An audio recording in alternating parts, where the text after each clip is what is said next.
There's a zoo in our town that no one really talks about anymore. It's not advertised, and if you ask locals for directions, most people will give you a strange look and change the subject. It's called Teller's Wildlife Sanctuary, but it hasn't been updated in years, not since a series of strange incidents decades ago. The zoo still opens, though, quietly and without fanfare. No one really knows who runs it, but the gates are unlocked every day at dawn and closed at sunset. My friends and I, curious about all the old rumors, decided to visit Teller's last weekend. We figured it would be one of those eerie, abandoned places where you could take cool photos, overgrown animal enclosures, faded signs, and rusty cages. But what we found was something different. The first thing we noticed was how quiet the place was. There were no sounds of animals, no birds chirping, or even insects buzzing. It was like walking into a void. The air was heavy, thick with something I couldn't quite place.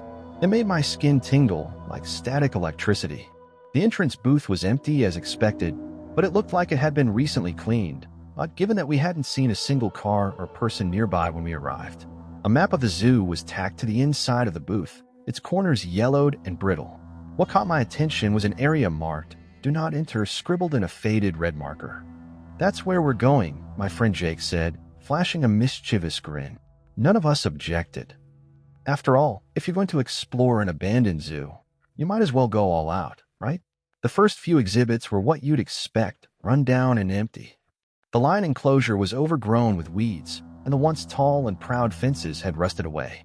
The information sign still stood, though the text had long faded, and the glass on the viewing window was shattered in places. It was weird how intact everything felt, though like someone had just stopped taking care of it one day, but never fully abandoned it. We wandered deeper, past the decrepit aviary and reptile house. That's when things began to feel wrong. The trees around us became denser, unnaturally so, as if we were walking into a forest rather than staying inside zoo boundaries. There was no clear transition.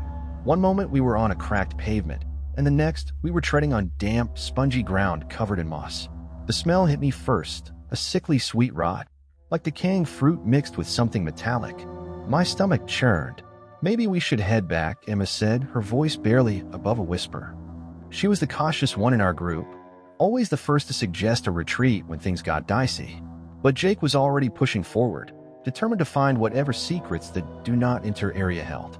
We followed him reluctantly. The path narrowed until it was barely more than a dirt trail cutting through the overgrowth. The air grew colder, unnaturally so for the middle of the afternoon.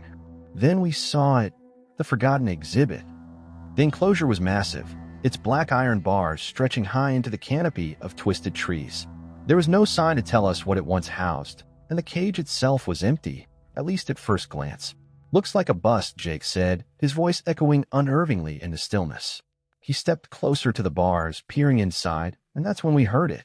A soft scratching noise, like nails on metal, faint but growing louder. My heart thudded in my chest, and my instinct screamed at me to run, but my legs wouldn't cooperate. Emma grabbed my arm, her nails digging into my skin. She'd heard it too. "Jake, get away from there," she hissed, but he ignored her, typical Jake. The scratching intensified, a rhythmic rasp that seemed to be coming from everywhere at once. Then came the whispering, low, unintelligible voices, overlapping in a way that made my head hurt. I couldn't understand a word, but the tone was unmistakable, angry, hungry. I pulled my arm free from Emma and took a step back. Something moved in the shadows behind the bars. At first, it was just a shape, formless and shifting, but as my eyes adjusted, I saw it clearly. Two pale, gleaming eyes stared out from the darkness, unblinking and impossibly wide. And then it smiled. I can't describe that smile without feeling sick. It stretched too far, the lips curling unnaturally, the teeth long, sharp, and stained a dull, rusty red. I don't know what it was, but it wasn't an animal. It wasn't human either. It was something wrong, something that should not exist. Jake backed away from the cage, his face pale. "What the hell is that?" he muttered, finally realizing that this was no joke. The air grew colder still, the temperature dropping in an instant. My breath misted in front of me, and my skin prickled with icy fear. The creature in the cage didn't move, didn't blink, but I could feel it watching us, studying us. Emma grabbed Jake's arm, and for once, he didn't protest. We turned and ran. I don't remember much about the run back to the entrance. The trees seemed to close in around us, the air thick with that rotten smell. The path twisted and turned, and more than once I was sure we were lost. But somehow we made it out. The moment we stepped through the gates, the oppressive silence lifted. Birds chirped, the wind rustled the leaves, and the late afternoon sun warmed our skin. It was like we had stepped from one world into another. None of us spoke on the drive home. We haven't talked about it since. Jake, Emma, and I drifted apart in the weeks following the trip to Teller's, as if whatever we saw there had tainted our friendship. Sometimes, though, when I'm alone at night, I hear that scratching sound in the back of my mind, faint but persistent. A few days ago, I saw a flyer for Teller's Wildlife Sanctuary, freshly printed and bright. It was tacked to a telephone pole near my house.